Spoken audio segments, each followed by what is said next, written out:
So I want to talk about Project 2025, or as Trump would say, Project 2025, never heard of her.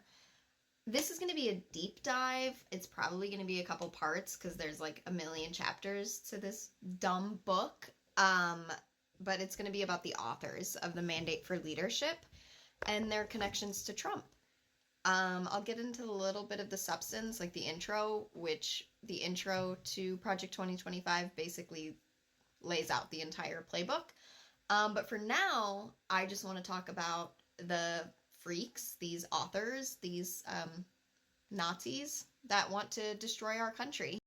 So, section one is called Taking the Reins of Government. And I'm just going to read you the first, I don't know, 3 or 4 sentences because I think it says it all.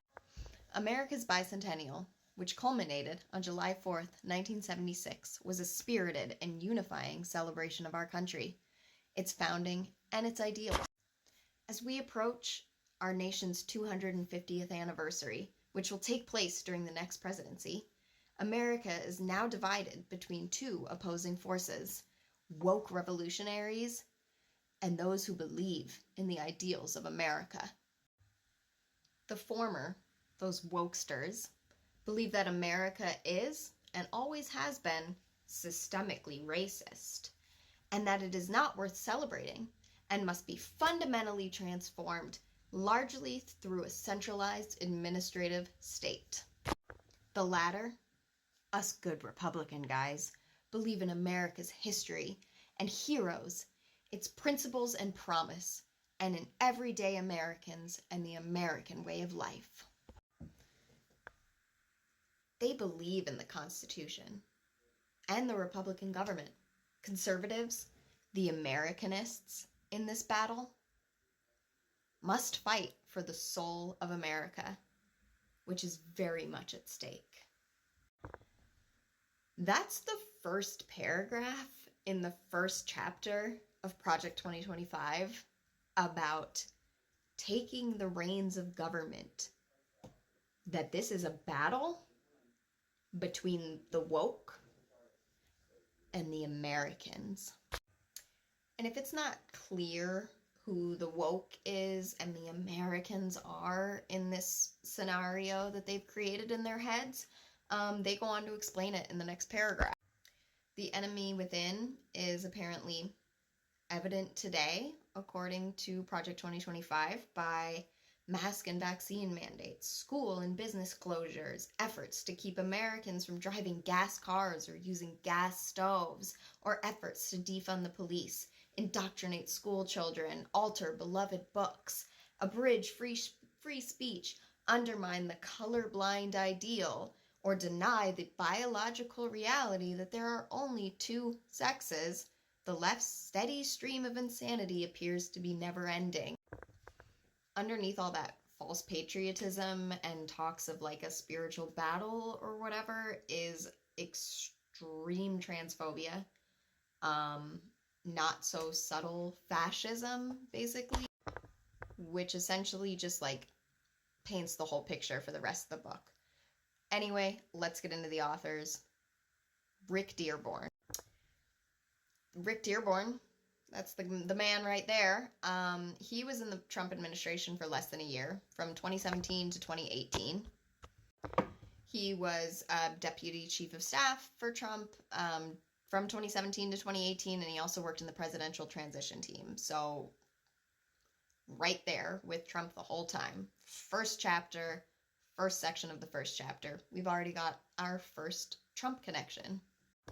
Not to mention that Trump basically repeats all the language that's in this in every single one of his speeches. Chapter 2 is about the executive office of the President of the United States, and it's written by Russ Vought. Russ Vought was also in the Trump administration. He was the director of the Office of Management and Budget from July 2020 to January 2021. That guy.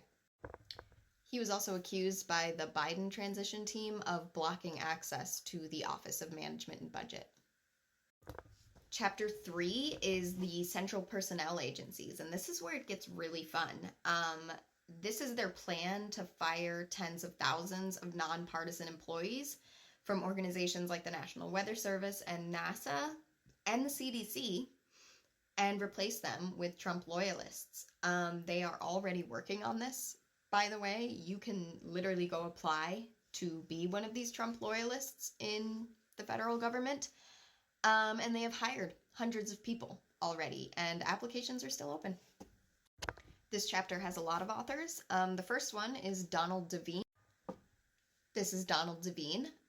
The Washington Post labeled Donald Devine as Ronald Reagan's terrible swift sword of the civil service when he served as director of the U.S. Office of Personnel Management during Reagan's first term.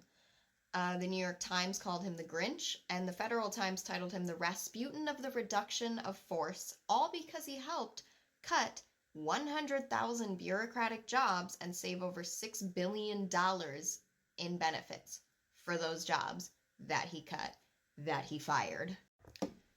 And then there's Dennis Dean Kirk. There he is. Good old Dennis Dean. He is the Associate Director of Personnel Policy for Project 2025 at the Heritage Foundation. Literally appointed by the most hardcore right-wing think tank to help write all this nonsense. I'll talk more about Heritage Foundation later, but that guy could be in charge of our government. And our last author for Chapter 1 is Paul Dans. He's the director of Project 2025 Presidential Transition Project at the Heritage Foundation. There's our last author, Paul. Direct quote from him: "I served in the Trump administration as Chief of Staff and the White House liaison at the Office of Personnel Management. In January 2021, President Trump appointed me to a 6-year term as chairman of the National Capital Planning Commission." My whole point in this, if you're still watching 7 minutes in, is that Trump and Project 2025 are the same thing. A Trump presidency would bring Project 2025.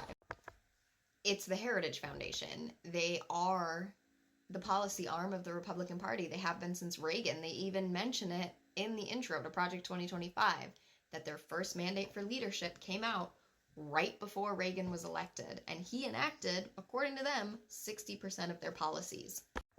This is it. This is the plan, and I hope to prove to you and anybody listening that this is Trump's plan. That's it.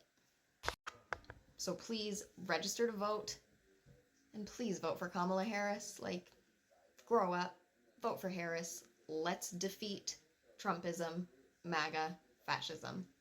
Let's do it.